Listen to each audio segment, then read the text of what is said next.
At 2:17 a.m. on November 14, 1943, a bleeding Marine sat hunched in a shredded foxhole on Bougainville, staring at a ridge 400 yards away that might as well have been a firing squad.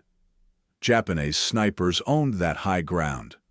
For 3 straight days, they had been quietly erasing his company, one careful shot at a time. In his lap lay a carbine the Marine Corps could jail him for touching, a hacked-up rifle tuned by instinct, and a fence post. In the next 48 hours, that illegal carbine would drop 9 enemy snipers, unlock a frozen front line, and change small arms theory in ways the bureaucracy would spend decades pretending never happened. The man was Private First Class Raymond Beckett from Wilkes-Barre, Pennsylvania, son of a coal breaker and nephew of a back-alley gunsmith. While other kids shoveled anthracite, he spent evenings in a converted garage on South Main, breathing oil fumes and metal dust. His uncle kept a cramped shop alive by taking battered hunting rifles from broke miners and somehow making them shoot straighter than anything off a showroom rack. No fancy jigs, no factory fixtures, just files, sandpaper, and a willingness to ignore what the manuals said. Beckett started sweeping floors at 12 years old and graduated fast to real work. He learned how to true a crooked barrel with nothing but vice and patience. He learned how to shorten a stock so it snapped to a particular shooter's shoulder like it was born there. He learned that the line in a catalog that said standard usually meant cheap to mass produce, not best for the man behind the trigger. Regulations in that shop were just suggestions written by people who did not have to pull the trigger under pressure. By 16, Beckett had a reputation that stretched beyond Wilkes-Barre. Farmers brought him beat-up Winchesters and old Remingtons that scattered bullets like buckshot. He would lop an inch off a barrel, shave the comb, slick the trigger, and send the owner home with a rifle that suddenly printed tight groups on scrap plywood. The rifles looked rough. Tool marks, mismatched finishes, no catalog shine. But they worked. That was the rule in the garage. Ugly but effective beats, pretty and useless. When he joined the Marine Corps in September 1942, he carried that attitude into a world that worshipped specifications. At Camp Lejeune, they handed him a brand new M1 Carbine. It was light, clean, and absolutely wrong in his hands. The stock felt a hair too long for quick mount. The sights rode higher than his instinctive line of aim. The barrel gave the muzzle just enough heft to slow his transitions. Every part of it screamed, "Designed by committee." Beckett said nothing. Privates did not critique weapons blessed by ordnance officers in Washington. On the range, though, the rifle was forced to speak his language. Beckett qualified as an expert with a score of 238 out of 250. But the number was not what impressed instructors. It was the speed. Targets popped up, and he was already on to the next before most men had broken their first shot. The drill instructors chalked it up to coal country nerves. Beckett knew better. He was not lining up perfect sight pictures. He was pointing, letting the rifle become an extension of his hands, the way he had with every modified hunting gun in that Pennsylvania shop. The 3rd Marine Division shipped for the Solomons in July 1943. Beckett's first real fight came with the landings on Bougainville on November 1st. The island felt like it had been built to kill infantry, jungle so thick you could not see 10 yards, ridges that forced you into predictable trails, and Japanese defenders who had months to dig in and chart every approach. Most terrifying were the snipers. They occupied tree lines and ridges and treated every open patch as a pre-planned kill zone. These were not reckless shooters. They were patient hunters. They waited for radios, for officers, for corpsmen. They would let full squads walk through undisturbed, then surgically remove the one man carrying a medical bag or map case. Americans trained to rush, fire, and maneuver suddenly found themselves pinned by single, unseen rifles. On November 4th, Corporal James Whitaker from Tennessee took a round through the neck, sprinting between pits. Beckett had played cards with him all the way across the Pacific. Whitaker had talked about opening a garage back home. He died in the mud before a corpsman could crawl to him. 2 days later, Private Leonard Hayes from Oregon tried to glass a suspected sniper nest. The shot came from a tree line roughly 300 yards away. No flash, no clear report. 1 second, he had an eye to his scope. The next, there was a ruin where his left eye had been. On November 9th, Sergeant Thomas Riggs, Beckett's squad leader, was calling mortar corrections over the radio when he took 2 rounds in the chest. He had promised Beckett a promotion after the island. Instead, Beckett watched him bleed out in a shell scrape. By November 12th, the company had lost 11 men, specifically to sniper fire. That worked out to roughly 4% of their strength bleeding away every day from single precision shots. Patrols stalled. Daylight movement stopped unless absolutely necessary. The advance froze.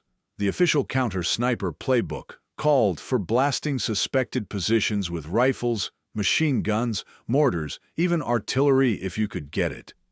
Against these shooters who fired once and then vanished sideways through the jungle, that doctrine produced nothing but noise. The M1 Carbine only deepened the problem. On paper, its effective range was listed at 300 yards.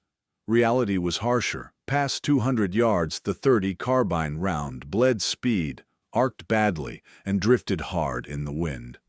The Japanese stood off at 350 to 450 yards with Arisaka rifles that held velocity and punched through Marines like they were paper. From his foxhole, Beckett could often see the general area a shot had come from, but every time he lobbed carbine rounds back, the tracers curved away or dropped short. He might as well have been throwing rocks. On November 12th, he finally asked to ditch the carbine.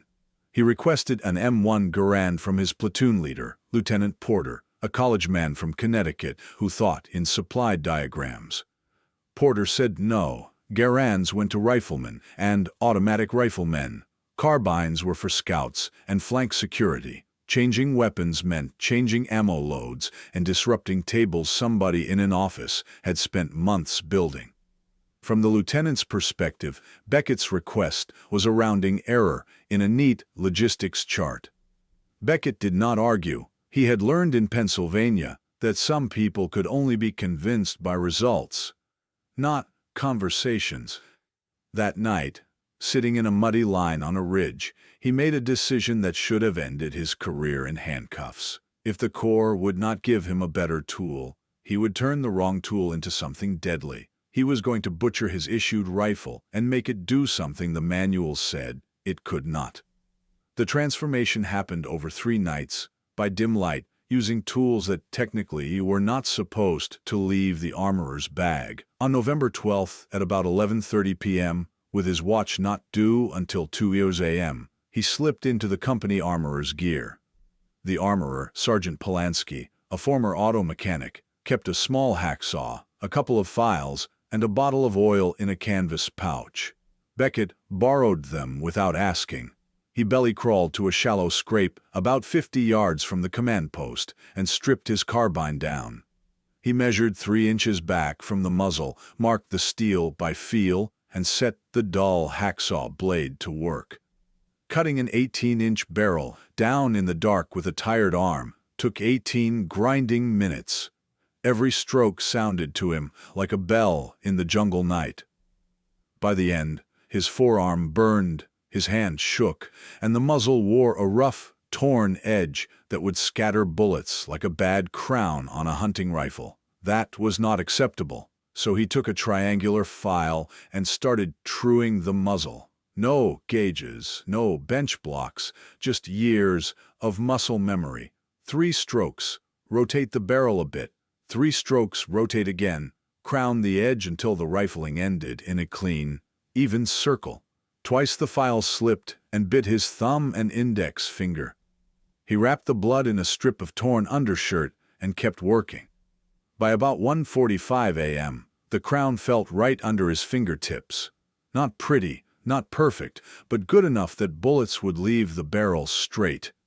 He reassembled the gun, wiped the worst metal dust off with his sleeve, snuck the tools back into Polonsky's kit, and slid into his foxhole just before 2 a.m. to take his turn on watch.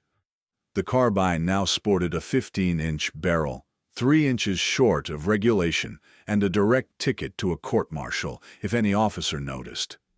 Beckett cradled it, feeling the new balance. Lighter, quicker, meaner. He had taken the first step toward the gun everyone would later call the fence post carbine. A shorter barrel fixed the weight and, in Beckett's experience, might even tune the timing for a touch more velocity.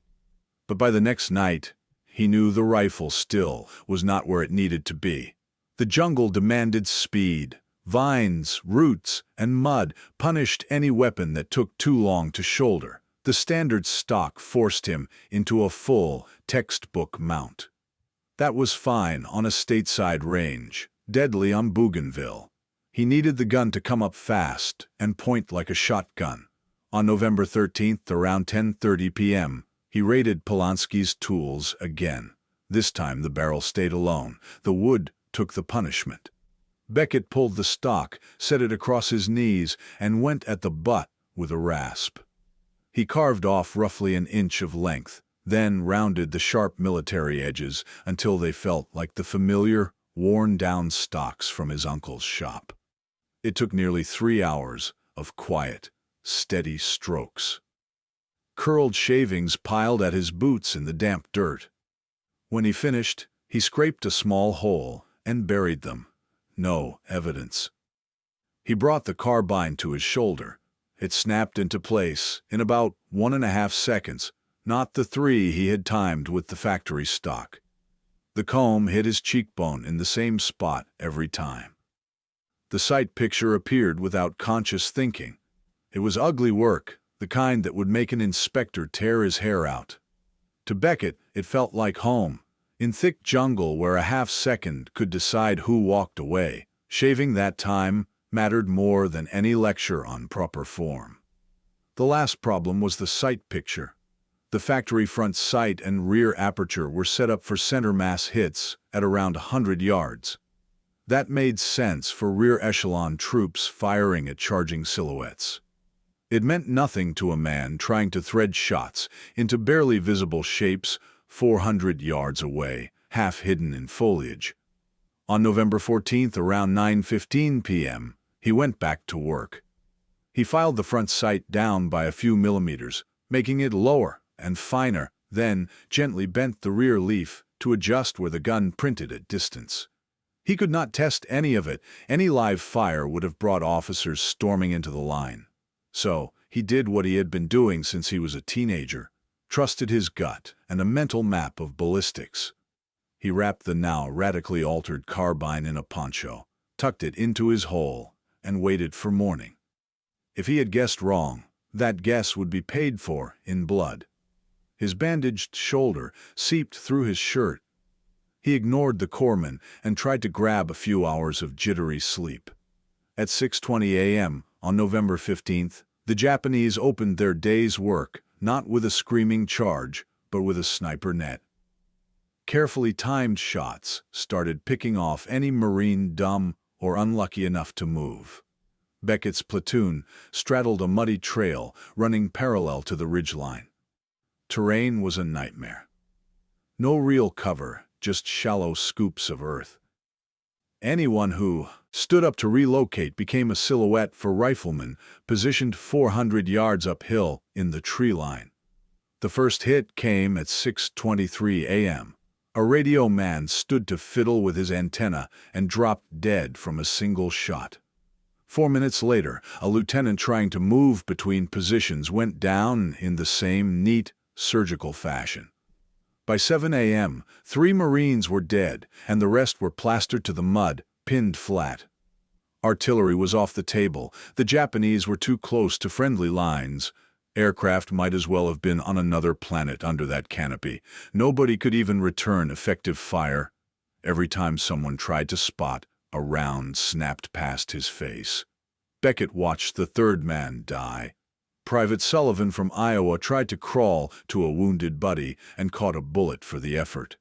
And he lay in the open, maybe 30 yards away, screaming for 4 agonizing minutes that felt like hours. No one could reach him without turning into the next target. That was the breaking point. Beckett pulled the poncho off his modified carbine and loaded a fresh 15-round magazine. His platoon sergeant, Grantham, a hard veteran of the old school, saw the shortened barrel immediately. He frowned, eyes tracking the hacked-off muzzle and stripped-down stock. His voice was flat. "You cut that barrel, Beckett." Not a question. Beckett answered just as flat. "Yes, Sergeant. I know what that means." Grantham's gaze flicked to Sullivan's body, then back to the ridge. He asked one question that mattered. "Can you reach whoever shot him?" Beckett gave him the call like it was a range drill. "Roughly 400 yards. 11 o'clock. Big tree with 3 trunks growing together." He added the truth. "I cannot touch that with a stock carbine. Might be able to with this." Grantham let the silence stretch for a few seconds, weighing a regulation against the dead in the mud. Then he nodded once. "Fine. If you miss, I drag you to the brig myself. If you hit, you keep shooting." Beckett inched to the edge of his hole until he found a tiny slice of angle on the ridgeline. The tree line looked like a single wall of green. No human silhouette, no helmet. But he had been watching these snipers for nearly 2 weeks.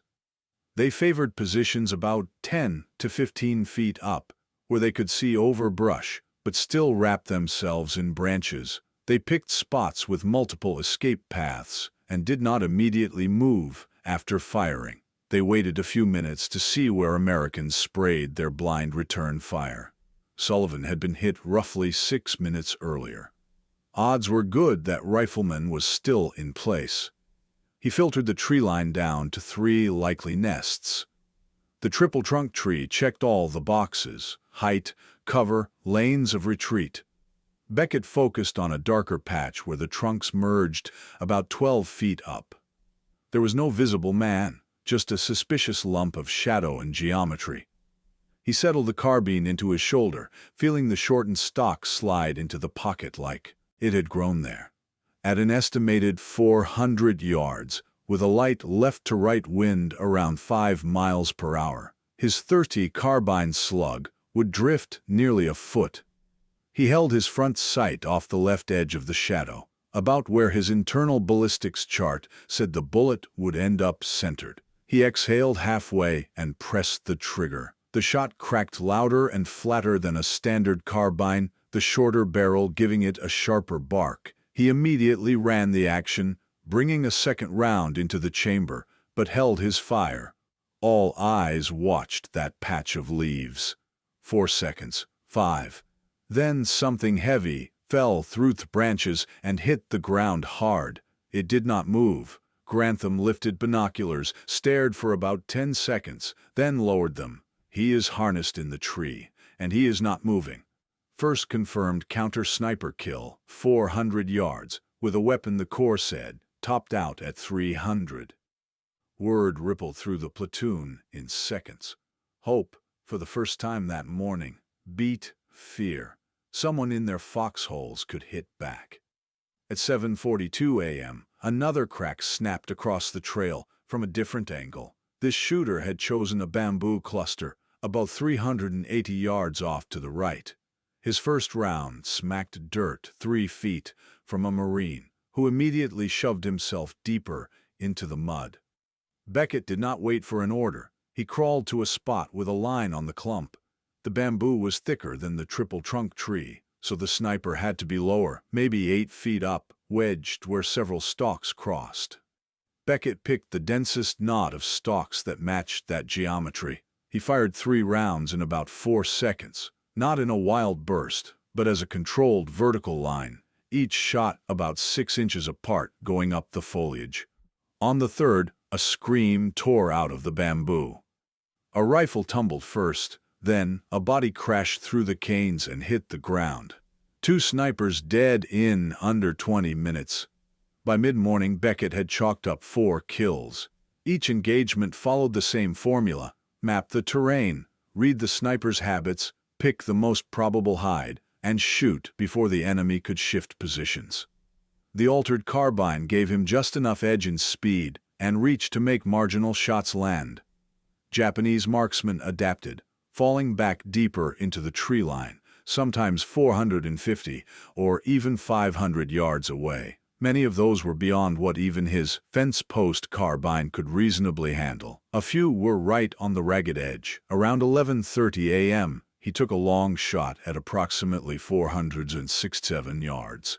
3 rounds, walking his hold higher and farther into the wind each time. On the third, something toppled out of the foliage. He had aimed roughly 18 inches high and 2 full feet into the wind. It was half skill, half luck, but at that moment, nobody cared about the percentages. At 1:15 p.m., he caught another sniper mid-reload at about 425 yards and dropped him with a single shot to the chest. The Japanese tried to overwhelm the defense with coordination. At 3:40 p.m., 2 snipers fired almost simultaneously from hides separated by roughly 380 yards of ridgeline, betting that Americans could not track both. Beckett killed the left-hand shooter with his second round, shifted, found the right-hand nest, and dropped that sniper with his 4th shot. 11 seconds total. By about 4 p.m., he had 7 confirmed kills. As daylight drained away, the duel did not stop. At 6:50 p.m., a sniper who had remained motionless for hours in one hide finally shifted his weight at dusk, making the slightest flicker in a patch of discolored leaves Beckett had been watching since noon. 2 fast shots into that shadow, and something heavy sagged and slid down. Kill 8. Number 9 came after dark at 8:23 p.m. During a Japanese infiltration attempt. A sniper crawled forward with an infantry probe and set up in a fallen log roughly 220 yards out. He fired twice, killing a Marine on watch. Beckett had no visual. He triangulated the sound and angle, then hosed 7 deliberately placed shots into the log in a horizontal line.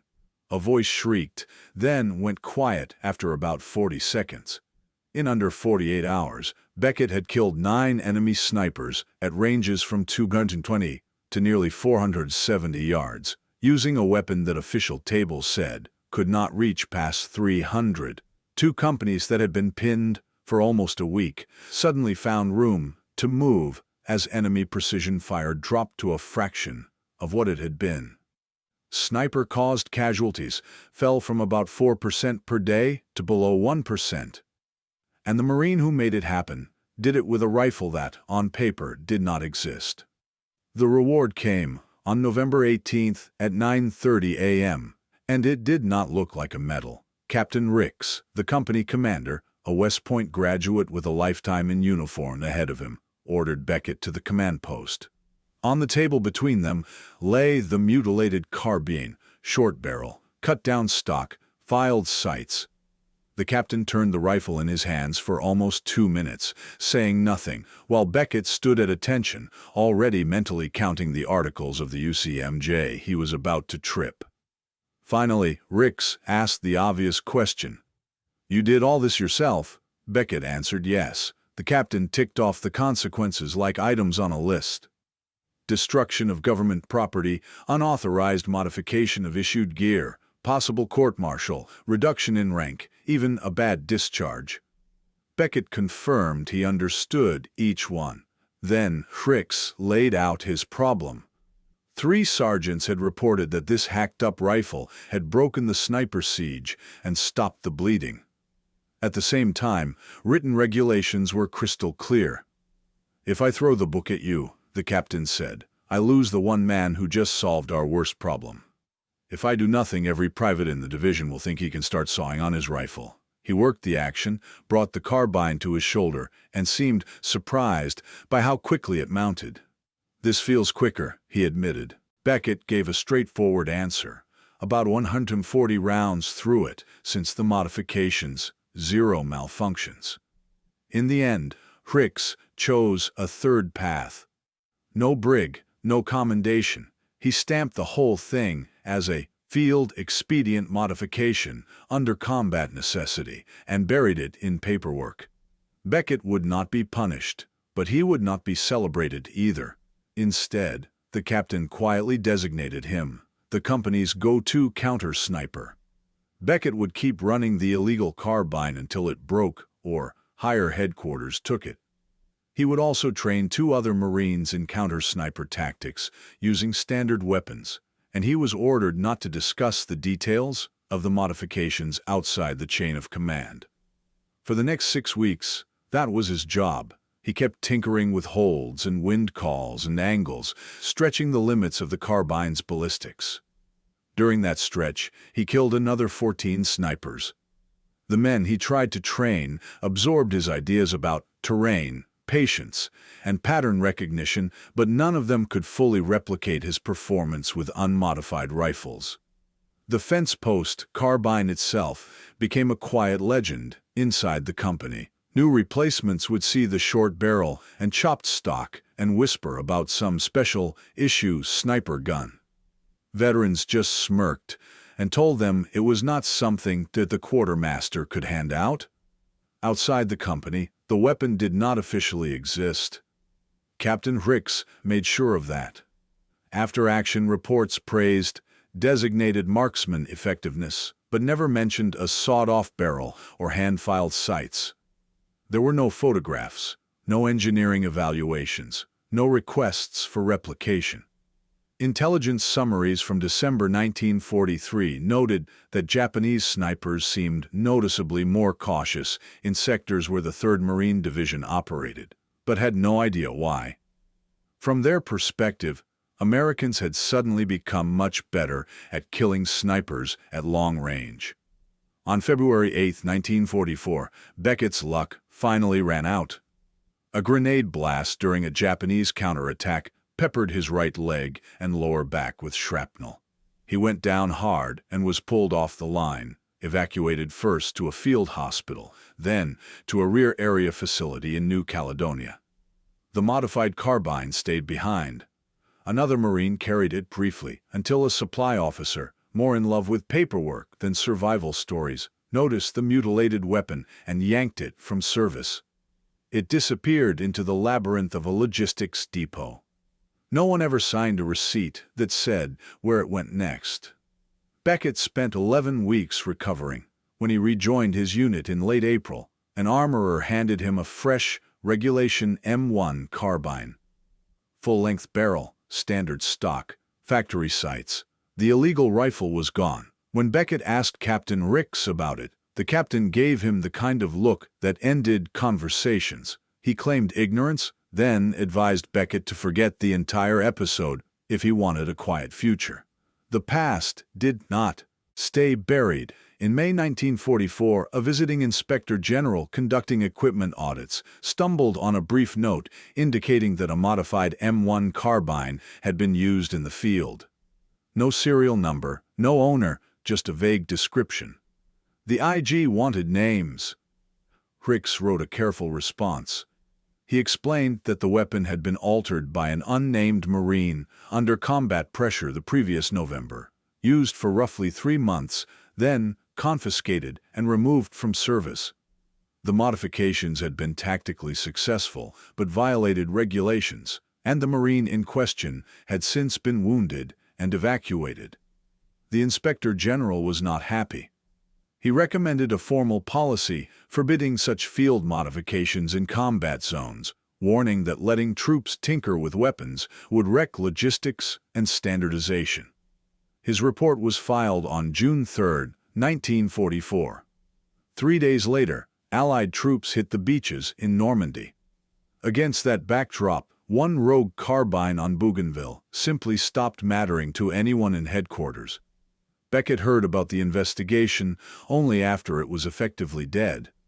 In late June, Captain Ricks called him in again and told him bluntly he had been incredibly lucky. If the inspector's questions had landed a month earlier, Beckett might be sitting in a cell instead of a foxhole. As it stood, The whole incident was officially classified as something that had never happened. "You will not be court-martialed," the captain said, "but you will also never be decorated for any of it. As far as the Corps is concerned, that weapon was a bad idea that vanished." So Beckett went back to being a regular infantry marine with a generic carbine. He fought on Guam in July 1944, hit Peleliu in September, and went ashore on Iwo Jima in February 1945. He earned a Purple Heart for the shrapnel he had picked up months before, and a Bronze Star for aggressive action on Peleliu that had nothing to do with sniping. He did solid work, took and gave fire, and survived. His service record, neat and formal, never once mentioned counter-sniper duties or unauthorized modifications. When the war ended in August 1945, Beckett mustered out 3 months later as a sergeant with 3 campaign ribbons, a Purple Heart, and a Bronze Star. On paper, he was one more combat veteran with a respectable but unremarkable record. The 9 snipers in 48 hours, the broken siege, the hacked-up carbine that defied the spec sheets. None of it existed in the official files that followed him home. He returned to Wilkes-Barre in December 1945 and stepped back into the life he had left. His uncle's gunsmith shop had survived by servicing rifles for police and hunters during the war. Beckett slid behind the counter like he had never left, checking head space, smoothing triggers, and straightening barrels for local customers. In June 1946, he married Dorothy. They eventually had 3 children and a life that looked ordinary from the outside. What he did not do was talk. While other veterans swapped stories at the VFW hall, Beckett stayed home. When customers asked if he had seen combat, he answered yes and changed the subject. His uncle, who had taught him everything about rifles, tried once to ask what Raymond had done out in the Pacific. Beckett shrugged and said he had carried a gun and tried not to catch bullets. The older man recognized a shut door and did not press. In 1953, a Marine Corps historian dug into small unit tactics on Bougainville and turned up a faint mention of unauthorized weapon modifications in that sector. He tracked Beckett's name and mailed him a polite letter asking for an interview about those field changes. Beckett wrote back that he did not remember anything useful about modified weapons and suggested the historian look elsewhere. 2 more letters came. He ignored both. When his uncle died in 1958, Beckett took over the shop fully. He did the same kind of work they had always done, making average rifles shoot better, with careful fitting and tiny changes no factory would bother with. Hunters in the region knew a simple truth. If your rifle would not group, you brought it to Beckett. He seldom advertised. Word of mouth kept the lights on. Every so often someone would walk in with an M1 Carbine and ask if it could be tightened up. Beckett would handle it, make small, subtle adjustments, and hand it back improved. He never once recreated the full fence post job, and he never explained exactly what he had done. In 1967, a journalist chasing stories about forgotten war heroes stumbled across Beckett's name in newly declassified Marine documents that mentioned uncredited counter-sniper work. The reporter reached out, eager to put a spotlight on the tale of one Marine and his illegal carbine. Beckett refused every request for an interview. The journalist persisted anyway, piecing together a rough narrative from second-hand accounts and publishing it in a small Pennsylvania paper. Beckett's children read the article and came to him with questions. Had he really done all that? Was the story accurate? He told them the reporter had over-dramatized things. When they pressed on specific details, he shrugged and said it had been more than 2 decades, and his memory was foggy. After that, he shut the topic down. The carbine, the 9 snipers, the siege-breaking shots at 400-plus yards, all returned to where he preferred them, unspoken. The Marine Corps eventually acknowledged the idea of what Beckett had done, if not the man himself. In 1981, the service published an official history of the Bougainville operations. Buried in those pages was a brief reference to field-modified weapons used by unidentified Marines to counter snipers in November 1943. The text admitted that these improvised changes had been effective in specific situations, but said they were discontinued to maintain standardization. No names, no serial numbers, just a sanitized nod to something the bureaucracy had tried hard to ignore. By then, Beckett was 73 years old. He bought a copy of the history volume, set it on a shelf, and never read the section about Bougainville. On March 18, 1994, he died at age 76 in a nursing home in Wilkes-Barre. His obituary in the local paper listed his service in the Pacific, his Purple Heart, his Bronze Star, and his 41 years as a gunsmith. It mentioned his wife, his 3 children, and 7 grandchildren. There was no reference to November 1943, no mention of 9 snipers in 48 hours, and nothing about a carbine that should not have worked. 43 people came to the funeral. 3 of them were old Marines from his company. One was Grantham, the platoon sergeant who had once told him to hit or go to the brig. When Grantham spoke, he called Beckett one of the most naturally gifted shooters he had ever seen, a man who had saved lives because he was willing to act when everyone else was pinned to the dirt. He added that the Corps had been lucky to have him, even if it had never fully admitted why. Nobody in the room asked him to explain that last line. History, as it tends to do, caught up later and in a different place. In 2003, a military historian digging through a Navy logistics archive uncovered a misfiled bundle of Inspector General reports from World War II. One document described a modified M1 Carbine used on Bougainville: shortened barrel, altered stock, adjusted sights, unauthorized changes justified by combat conditions. The report tied the weapon to a specific regiment and rough time frame. From there, the historian cross-checked casualty logs, unit rosters, and after-action notes. The name that kept fitting the puzzle was Raymond Beckett. By that time, Beckett had been gone for 9 years. The historian tracked down 3 surviving Marines from his company, including Grantham, and recorded detailed interviews about the November 1943 sniper fight. He also studied Captain Rix's after-action reports, which never once mentioned sawed-off barrels, but did carefully record unusual counter-sniper effectiveness from designated marksmen during those 48 hours. In 2005, the historian published an academic paper laying out the case. In dry language and footnotes, he described the modifications. Barrel trimmed by about 3 inches, stock reshaped for faster mount, sights reworked for longer range point of aim. He pointed out that those changes mirrored concepts that later became standard in designated marksman rifles and specialized carbines. Shorter barrels for handling, tuned stocks for ergonomics, optics, or sights tuned for realistic engagement distances. The paper estimated the impact with conservative math.